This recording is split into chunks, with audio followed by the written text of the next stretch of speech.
Ibu, Bapak, dan saudara sekalian, jamaah Majelis Taklim Ar-Rahim Muarang Barat, rahimahullah, jamaah buka bersama rutin Senin malam dan sahabat Ishak. Ya. Hari ini agak istimewa karena biasa satu lembar ini 3 lembar karena menuntaskan. Jadi tidak boleh kita membiarkan sesuatu yang ragu-ragu, yang tidak jelas ya. Itu kalau kita bicara, tentunya ini saya tulis ya pada tanggal 1 bulan April 2004 pada pagi yang sudah lalu. Ini sambungan dari yang lalu yang ditanyakan ibu sekalian, bapak sekalian. Hari ini kita tuntaskan, semoga bisa memberikan kenaikan derajat iman dan takwa kita, terutama ya kita yang sudah sepuh ini, meskipun namanya kul nafsi dha'iqatul maut, orang meninggal itu tidak karena tua ya. Yang muda, yang bayi pun bisa meninggal, tapi kalau kita masih diberi kenikmatan sampai hari ini sudah 60 masih sehat, syukurilah. Mari kita sampai menimba ilmu. Beberapa hari lalu saya punya sahabat jamaah Majelis Subuh Istiqomah itu nggak punya sakit apa-apa, hanya karena melangkah turun dari rumah, mudah-mudahan belum turun tapi sudah turun kakinya dulu sehingga dijelmup sehingga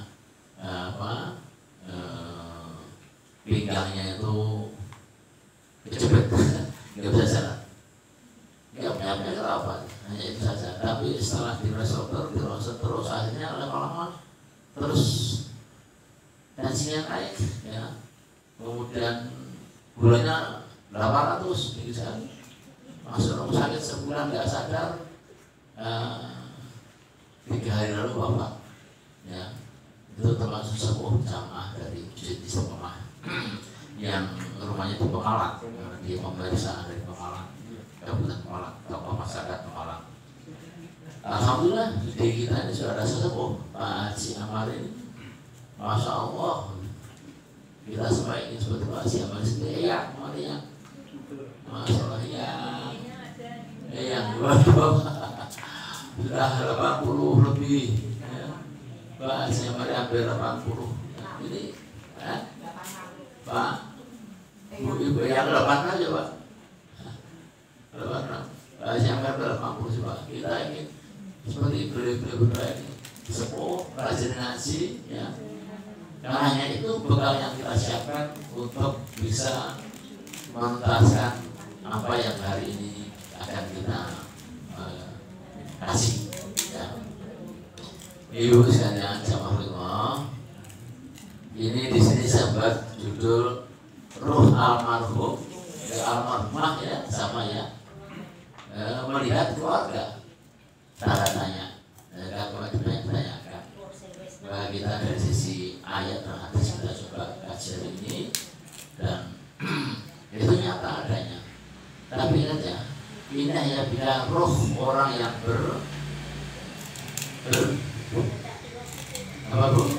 rohnya orang beriman, bertakwa. Kalau orangnya nggak beriman, hilang. Ya.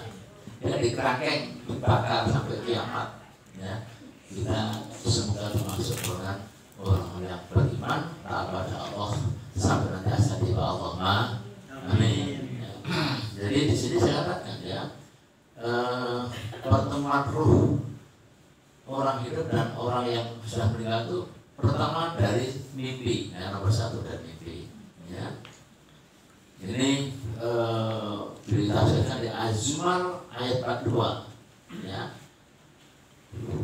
Di sini Allah berfirman, Bismillahirrahmanirrahim, Allahu yatawaffal anfusa hina min autiha wal qiyamah dan seterusnya. Ini artinya apa? Ruhnya orang yang tidur itu lepas dan Allah izinkan. Jadi kalau nanti mau dari tidur, ruh kita terlepas, ya. Dan bisa bertemu dengan almarhum arwah yang sudah mendahului kita. Ya itu, ya, dalam mimpi. Dan saya yakin semua jamaah yang ada ini pernah mimpi bertemu dengan bapak, ibu, almarhum, nenek, atau kakek, atau adik, atau siapa yang sudah meninggal. Ada nggak yang bertemu mimpi itu? Banyak ya, Bu. Banyak. Pak Atip, sudah pernah? Iya, semua saya bertemu. Saya pernah itu. Itu rumusnya bertemu. Itu rumus pertama ya. Jadi bertemu dalam mimpi itu sudah jadi qadarullah ya. Nah di sini dikatakan Allah memegang jiwa orang ketika matinya dan memegang ruh orang yang belum mati. Orang yang belum mati, nah tidur di waktu tidurnya. Maka dia tahanlah roh orang yang telah dia kata Tuhan meninggal, dan dia melepaskan lagi roh yang lain sampai waktu yang ditetapkan. Nantinya sampai waktu nanti datang kematian berarti roh kepada Allah. Yang sebenarnya terdapat tanda-tanda kekuasaan Allah bagi kaum yang berpikir. Ya, dia yang pertama. Kemudian di Azmar 42 ini ditafsirkan oleh ahli fuqaha, ya, baik itu dari tafsir At-Tabari yang kita baca, itu At-Tabari sekelas Ibnu Katsir, ya. Inna arwahul ahya wal amwati tatakibin amalan fatu ali fat. Dan seterusnya, artinya sesungguhnya roh orang yang hidup dan roh orang yang mati bertemu dalam mimpi. Mereka saling mengenal sesuai yang Allah kehendaki. Ingat, Allah kehendaki. Ketika masing-masing hendak kembali ke sasannya, ya roh tadi itu, Allah menahan roh yang sudah mati di sisinya. Kalau ada kata di sisinya, berarti orang ini orang beriman, orang bertakwa. Di sisinya, semoga si orang meninggal diterima di sisinya. Gitu. Ya, orang munafik, orang kafir nggak mungkin diterima di sisinya. Ya. Ya. Dan Allah lepaskan roh orang yang masih hidup kesasannya. Tafsir At-Tabrani dan seterusnya, Qutubi, Nasyawi ini sangat-sangat sahih. Nah, kemudian dari dua ayat di atas ini, ya, ayat atas ini, hadis dari Anas bin Malik, Rasulullah SAW bersabda, Inna nabda idza wada'a fi qabri, di dalam kubur, ketika di dalam kubur, maka 7 langkah ketika yang ta'iyah itu kembali ke rumah masing-masing, mereka masih mendengar suara langkahnya saudara, teman-teman yang melayat tadi itu, ya. Bukti bahwa masih mendengar apa itu, ya. Sehingga roh itu kembali kepada di sasannya itu, ya. Kemudian itu yang pertama, ya, bertemu dalam mimpi. Yang kedua, roh orang yang meninggal mendatangi keluarganya di alam nyata. Nah, ini kita jawab. Seorang tabi'in bernama Masruq. Ya, Masruq, tabi'in itu siapa? Ibu tahu nggak tabi'in siapa? Setelah sahabat. Dia nggak pernah bertemu dengan Rasulullah. Tabi'in itu bertemu dengan para sahabat, dekat dengan para sahabat. Ya. Nah, Masruq pernah bertanya pada sahabat Ibnu Mas'ud Nasr. Sahabat Ibnu Mas'ud itu ada yang paham nggak siapa punya dia? Ibnu Mas'ud siapa? Ibnu Mas'ud adalah pembantunya, asistennya Nabi Muhammad. Mas yang kecil mana? Mas apa namanya? Mas Hadan. Seandainya Mas Satur adalah sosok Nabi Muhammad, seandainya itulah maksud umurnya panjang jauh, dan dia ada asistennya Nabi Muhammad, merapi sepatunya untuk perang, pedangnya, macam-macam. Dia sahabat. Maka sahih betul ini, ya betul tentang tafsir firman Allah, ya.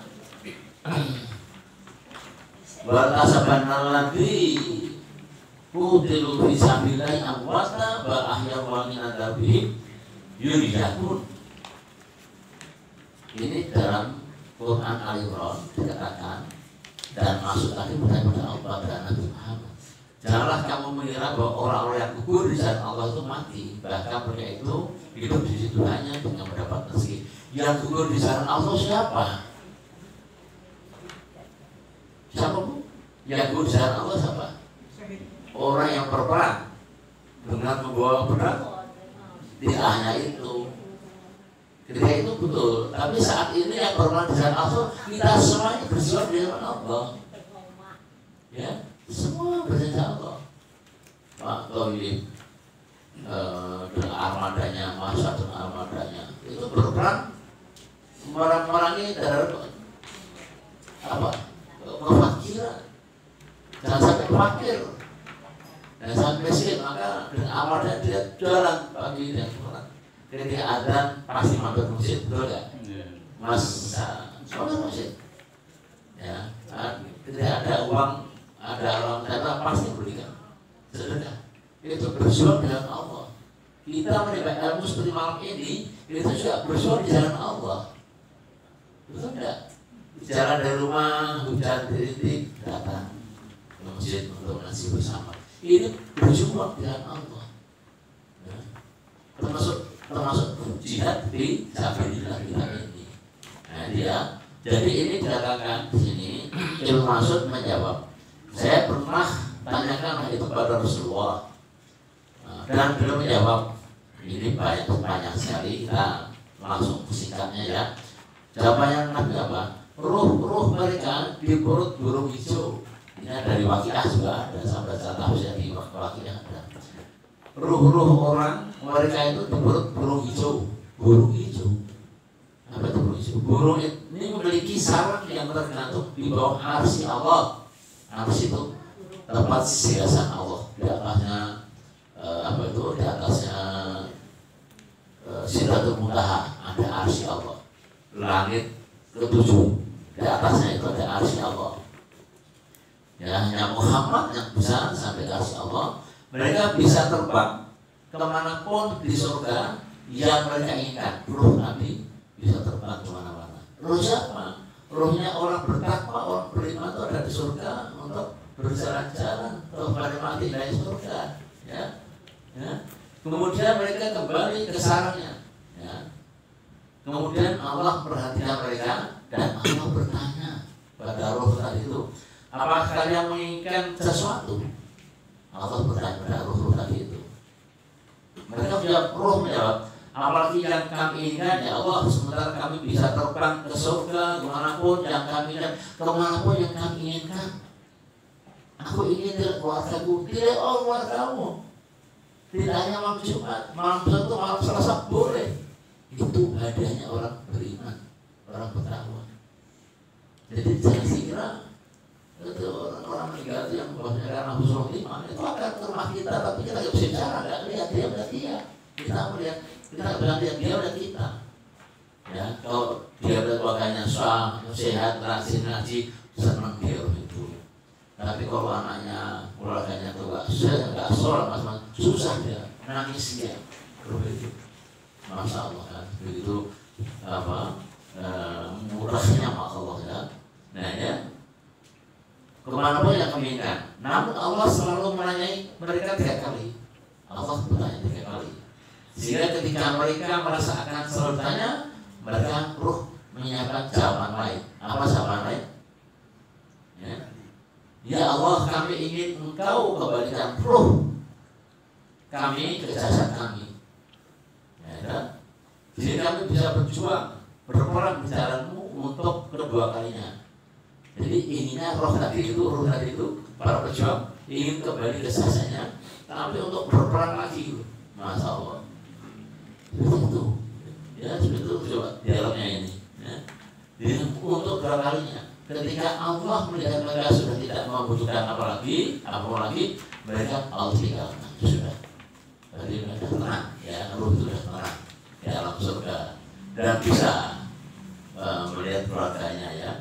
Ini sahih, ya sudah kita takhriskan hadis ini sahih Muslim nomor 1887. Ya. Ya. Penutupnya pendapat jumhur ulama besar tentang ruhnya ya. Coba dibaca di halaman 2 dan 3 itu Roh itu ada dua, ya, roh yang mendapat siksaan dan roh yang mendapat kenikmatan. Roh yang mendapat kenikmatan diberi kebebasan, tidak dibelenggu, sehingga mereka bisa saling bertemu dan mengingat apa yang terjadi di dunia dulu. Orang mukmin yang tidak bisa ketemu dengan roh itu silaturahmi. Sementara roh yang mendapat siksaan tidak bisa melakukan hal itu. Nah, ini kita tegaskan ya. Sebab mereka disibukkan oleh siksaan yang menimpanya sehingga tidak bisa saling berkunjung dan bertemu. Tersiksa mereka. Ya. Pada ilmu qayyim, Al-Jawiyah bersama pada firman Allah dalam surat An-Nisa ayat 69 yang wa ilah wa rasulah fa'ulaika minal ladzina an'ama Allahu 'alaihim minat nabiyina wa sholihin dan wa syuhada wa sholihin wa husna ulaika. Ini menegaskan dalam Allah berkata, siapa yang mentaati Allah dan Rasul, mereka itulah orang-orang yang akan dikumpulkan bersama orang-orang yang dianugerahi nikmat oleh Allah. Ini hadis saya, para nabi, para pencinta kebenaran, kita ini pencinta kebenaran, maka kita punya kebenaran dan hadir di sini atau menjadi kebenaran. Orang yang mensed dan orang-orang yang soleh, kita termasuk orang soleh. Allahumma amin. Ya. Mereka itulah teman yang sebaik-baiknya. Ia menasihatkan, ya, katanya ini kebersamaan dalam ayat tersebut berlaku di dunia, ya, di alam barzakh dan di hari pembalasan. Jadi roh tadi berlaku di dunia ini dan juga di alam barzakh dan nanti di hari akhir. Ya, dengan gambaran kita jelaskan kali ini bahwa roh itu bisa bertemu tapi sama orang mukmin dan orang soleh dan berjuang. Nah ini kalau kita tanyakan ini ada di sini, tapi sampai tidak perlu saya baca nanti untuk baca saya ya, halaman 3 ya. Demikian ya, karena waktunya sudah 12 menit saya bicara, mungkin ada waktu sekitar 15 menit untuk dialog. Mau silakan.